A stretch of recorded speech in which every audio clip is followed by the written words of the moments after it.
안녕하세요. 혼자 일해요의 글쓰는 개엄마입니다. 오늘은 저처럼 혼자 일하시는 프리랜서분, 예술가분, 자영업자분들을 모시고 이야기하는 홈터뷰 시간입니다. 그래서 오늘 모신 분은요, 아마도 새나개 또는 뭐 개는 훌륭하다 라는 방송을 통해서 친숙한 직업군이실 것 같은데 사실 주변에서 본 적은 없는 그런 직업이기도 해요. 바로 반려견 훈련사입니다. 제가 어렵게 모셨습니다. 올바른 참견의 대표이자 반려견 훈련사로 굉장히 활동을 활발하게 하고 계시는 이준규 님을 모셨습니다. 반갑습니다. 네, 안녕하세요. 저는 올바른 참견 대표훈련사 이준규입니다. 그러면 저희가 오늘도 이야기를 조금 나눠보도록 하겠습니다. 그럼 바로 시작해볼까요? 고고고! 고! 네. 네. 그러면 제가 첫 번째 질문 드려보도록 할게요. 사실은 요즘에 1000만 인구를 넘어섰다고 하잖아요. 네, 반려 굉장히, 인구가 네. 굉장히 늘다 보니까 이 반려견 훈련사라는 직업에 대해서도 굉장히 관심이 늘고 있는 것 같고 네. 개를 키우지 않아도 반려견 훈련사라는 직업은 다 아시는 것 같아요. 네네, 맞아요. 사실 저만 해도 TV를 안 보지만 새나개, 개는 훌륭하다, 동물농장 이 세 개는 보거든요. 네. 그래서 많은 분들이 좀 알고는 계시지만 정확하게 어떻게 하면 이 직업을 할 수 있는지 그리고 이 세 개는 또 어떤 특성을 가지고 계신지는 잘 모르시는 것 같아서 이 이준규 훈련사님께서 처음에 이제 일을 시작하셔서 사실 많은 과정들을 거치신 걸로 제가 네. 알고 있거든요. 네. 그래서 지금까지 좀 그 과정을 들려주시면 좋을 것 같습니다. 일단 저는 강아지 공부를 시작한 지 이제 9년 차예요. 이제 19살 때부터 시작해서 지금 27살인데 처음 시작했을 때는 이제 고등학교 3학년 때 진로를 선택하는 과정이었어요. 원래 동물 엄청 좋아했었거든요. 네네네. 그래서 나는 진짜 동물과 함께하는 일을 해야겠어 라고 결정을 하고 19살 때 직업전문학교 그 중에서 반려동물 관리학과에 진학을 하게 됩니다. 그래서 이제 2년 동안 열심히 자격증도 따고 학생 신분으로 대회도 나가보고 그리고 여러 가지 행사도 참여를 해보고 경험을 쌓게 되죠. 그래서 이제 군대를 가게 돼요. 이제 의무 경찰 중에서도 경찰견 핸들러 병과로 들어가게 됩니다. 2년 동안 인천공항 지키고 폭발물 탐지견 가르치고 사체 탐지견, 인명구조견들을 가르쳐 보면서 특수목적견에 대한 경험도 하게 되고 그 이후에는 이제 제대를 하고 나서 제가 꿈꿔왔던 대로 이제 정말 애견 훈련사로서 약 2년 동안 훈련소 생활을 해요. 애견 훈련소에서 문제행동들을 교육하고 보호자도 교육하고 이런 일들을 진행을 하게 되다가 이제 다른 일도 한번 해보고 싶어서 이제 가정 방문 교육에 뛰어들어서 지금까지 오게 된 거죠. 그래서 네. 굉장히 그 말씀하신 것처럼 시간을 허투루 쓰지 않았다. 네, 그런 생각이 들어요. 네, 생각해보면은 사실 20살 때 많이 놀아요. 그죠? 근데 이제 그런 시간 없이 되게 빠르게 열심히 달려왔던 것 같아요. 아무래도 이른 나이에 진로를 결정을 하고 한 번도 이제 딴 데를 보지 않고 네, 줄곧 걸어왔기 때문에 조금 이른 나이에 입지가 좀 단단하게 굳어진 것 같다라는 네. 생각이 좀 들었습니다. 근데 제가 사실 번외로 좀 질문을 드리면 제가 그 위탁훈련소 관련해서 인터뷰하신 영상을 봤거든요. 네. 근데 저는 몰랐는데 그게 민원 때문에 굉장히 외딴 곳에 있다 보니까 일을 하는 노동 강도나 환경이 우리가 생각하는 거 이상이더라고요. 아, 네, 네. 울지 마시고 얘기를 좀 해주시면 어떨까요? 일단은 애견 훈련사라고 하면 되게 막 행복할 것 같고 강아지랑 뛰어놀 것 같고 그렇잖아요. 근데 현실적으로 그렇지 못한 게 애견 유치원 선생님이라면 다르겠지만 애견 훈련사는 비교적 정상적이지 않은 아이들이 되게 많이 와요. 그러니까 문제가 있어서 훈련소에 오는 거잖아요. 그렇다 보니까 아이들이 하루 종일 짖거나 아이들이 하루 종일 똥오줌 싸놓고 실수하거나 아니면 만지려고 하면 공격적이거나 엄청나게 불안해하거나 그러니까 이런 힘들어하는 아이들을 상대해야 되기 때문에 제 멘탈적으로도 계속해서 이제 흔들려요.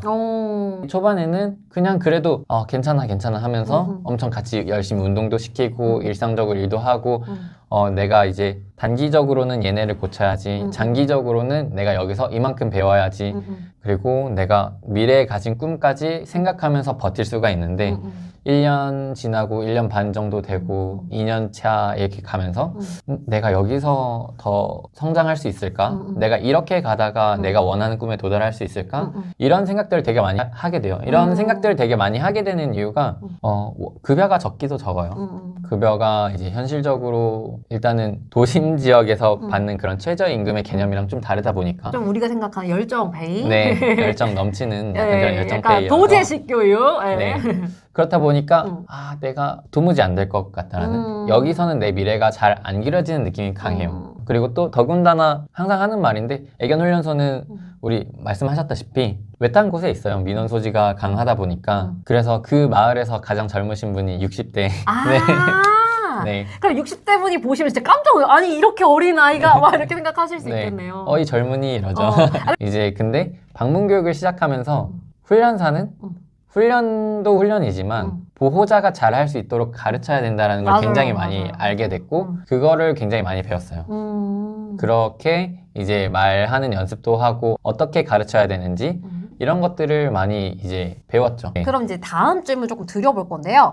제가 사실은 이준규 훈련사님이 예전에 그 훈련소 팀장도 했다는 걸 알고 있고, 네. 사실은 이제 이준규 훈련사님이 나오신 학교에 학과분들은 네. 좀 어떤 일을 하실까 되게 설치를 열심히 했더니 네. 되게 유명한 센터에서 이제 안정적인 직장인으로 살아오고 계시더라고요.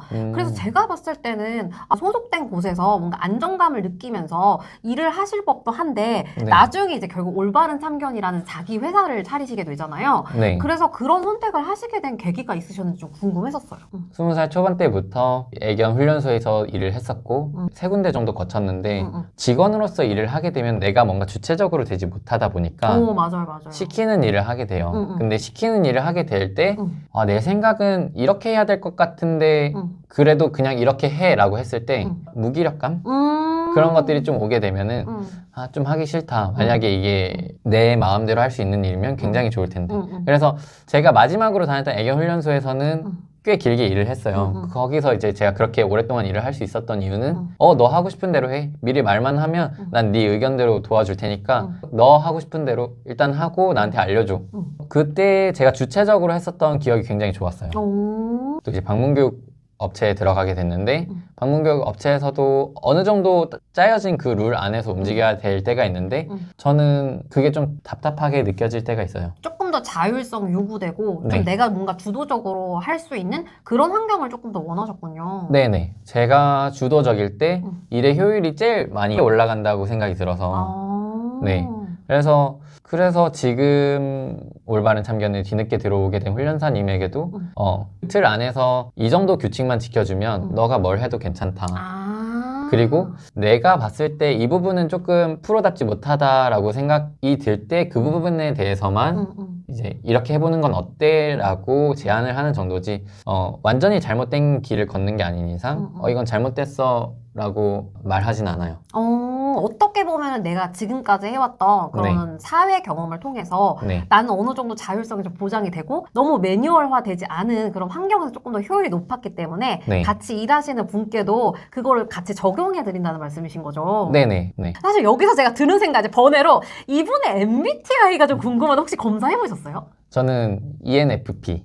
ENFP면은 무슨 활동가 아닌가? 네, 활동적이 ENFP? 외향적이고 네. 좀 감정적이고 계획적이지 않고 즉흥적인 네, 약간 그런 스타일이에요. 네, 저는요 ENFJ입니다. 네. 그래서 비슷하게 약간 좀 주도하는 일을 하지 않았나 이런 네. 생각이 드는데 사실 여러분 아시죠? MBTI 맹신하지는 마시고 좀 참고해 주세요. 네. 네, 그럼 다음 질문 좀 드리도록 하겠습니다. 사실 지금 방문훈련 업체를 시작을 해서 네. 드디어 큰 사고를 치시게 되는데 지금 이제 애견 유치원 개원을 앞두고 계시잖아요. 네. 근데 사실 방문훈련 같은 경우에는 내가 많이 움직여야 되다 보니까 노동력 투입은 많이 되지만 자본 자체가 그렇게 처음에 많이 요구되는 업은 아닌 것 같아요. 네. 근데 사실은 애견 유치원 같은 경우에는 자리도 얻어야 되고 네. 인테리어도 해야 되고 네. 초반에 자본이나 이런 것들이 좀 많이 들어갔기 때문에 크가 좀 클 것 같다 또는 좀 부담감이 있을 것 같다는 생각이 좀 들기는 하거든요. 그래서 네. 지금 개원을 좀 앞두고 계신데 혹시 그런 부분에 대해서 고민은 안 하셨는지 두렵진 않으셨는지 좀 얘기해 주시면 좋을 것 같습니다. 처음에 사실 당연히 두려웠어요. 왜냐면 애견 유치원이라는 곳은 사실 한 동네 건너면 하나 있고 두 개 있고 그냥 이렇게 둘러보면 다 있어요. 애견 유치원이. 이렇게 둘러보면 있을 정도로 되게 많아서. 근데 이제 제가 느꼈을 때 전문적인 애견 유치원이라고 하는 곳은 몇 안 돼요. 그래서 보호자들도 사실 원하고 있다는 게 많이 느껴지거든요. 방문 교육을 다닐 때마다 유치원을 보내도 돼요? 라고 했을 때 제가 섣불리 대답을 못해요. 유치원이 이런 부분에선 좋은데 이런 부분에서는 안 좋은 습관을 배워올 수가 있다. 내가 목표로 하는 유치원을 하고 있는 곳이 있을까? 이렇게 지켜봤을 때 사실 몇 안 돼요. 정서적으로 올바름을 목표로 교육적인 목표로 접근하는 애견 유치원은 많이 없거든요. 그래서 일단은 그런 걸 목표로 해볼 거예요. 그래서 저도 처음이다 보니까 사실 교육적으로 하는 건 제 몸이 들어가는 거예요. 그래서 이제 교육 장비만 있으면 되기 때문에 그렇게 큰 돈이 들어가지는 않아요. 하지만 인테리어적인 부분은 돈이 많이 들어가는 거다 보니까 동시에 교육적인 부분과 사실 예쁜 걸 둘 다 놓치고 싶진 않았어요. 하지만 일단 이번 처음이니까 처음에는 교육적인 부분을 많이 가져가고 이제 여유가 생기면 그런 예쁜 것도 같이 겸해서 하면 되지 않을까라는 생각에 오가는 통장 액수를 보며 왜냐면 그거는 보증금, 인테리어 공사비 네. 이런 거 두렵지 않으셨나요? 저도 그냥 무작정 차린 게 아니라 한 1년 정도는 시장 조사를 하고 들어간 거예요. 많이 다녀보셔서. 전반적인 애견 유치원의 흐름도 공부를 했었고 그리고 주변에 이제 동료들 얘기를 들으면서 충분히 쌓여진 지식들이 있었기 때문에 저는 지금 두렵진 않아요. 그러니까 이제 나는 날개를 달고 있다. 그냥 그게 아마 MBTI에서 티가 나나 본데 네. 저는 8년째 고민하고 있고 네. 저도 사실 공간 오픈을 지금 앞두고 있긴 하거든요. 근데 네. 밤에 잠이 안 올 정도로 네. 시장 조사를 3년을 했어요. 네. 전국을 돌아다녔는데 네. 여기서 약간 차이가 나지 않나. 그래서 지금 큰일을 앞두고 계시지만 조금 더 큰 폭으로 네. 좀 담대하게 준비를 하고 계신 것 같다? 네. 이런 생각이 들었습니다. 그래서 여러분 너무 두려워하지 마시고 시장 조사 충분히 하셨고 네. 거기에 좀 알고 계셨다면 저희가 또 이제 갈 때는 또 가야 되지 않습니까? 네. 그래서 이렇게 질러보시는 것도 괜찮으실 것 같다. 네. 네. 지금 저는 그렇게 생각해요. 시작할 때는 언제나 다 갖춰진 상태에서 시작할 수 없다 생각하기 때문에 이렇게 조금 만들어진 상태에서 지금 불타오르잖아요. 지금만이 할 수 있는 그런 게 있는 것 같아요. 맞아요. 그게 또 시간이 지나면 마음이 좀 식더라고요. 네네. 시작하자마자 막 이렇게 잘 되진 않을 거예요. 끌어올리려면 불타는 마음이 필요한 거죠, 지금. 그죠. 그래서 저는 이 마음을 지금 가져가야 된다 생각하고 계속 마인드셋 이렇게 생각하면서 나 할 수 있어. 네. 약간 일단 입소문을 타서 네. 마음을 사로잡으면 네. 이제 자리를 잘 잡고 네. 말씀하신 것처럼 웨이팅 리스트를 좀 써야 될 정도로 그렇게 네. 될 수 있으니까 뭐 안 좋은 결과만 예측할 필요는 없다. 네. 이렇게 생각하셔도 될 것 같습니다. 그리고 또 애견 유치원은 그냥 이제 저에게는 발판이라고 생각하시면 돼요. 궁극적인 목표는 반려견 교육센터였어요. 그걸 하기 위해서 이제 일반적으로 직원 운영이나 전반적인 운영을 위해서 기본적인 고정 수입을 위해서 내가 하고 싶었던 반려견 유치원을 하는 거고 이제 유치원생들이 9시부터 6시가 끝나게 되면 6시 이후부터는 이제 제가 원했던 직장인들 대상으로 그룹 클래스 전체적으로 수업을 들으시는 보호자님들이 많아지게 되면 전반적으로 반려견 지식 수준이 올라가겠죠? 그렇게 되는 게 제 목표예요. 이렇게 해서 올바른 참견의 이 대표님의 인생 청사진까지 저희가 한번 쭉 돌아봤습니다. 그래서 1부를 통해서는 이제 관련된 이야기 쭉 들려드렸고요. 저희는 다른 주제를 가지고 다시 찾아오도록 하겠습니다. 그럼 여러분 멀리 가지 마시고 다시 만나요. 제발!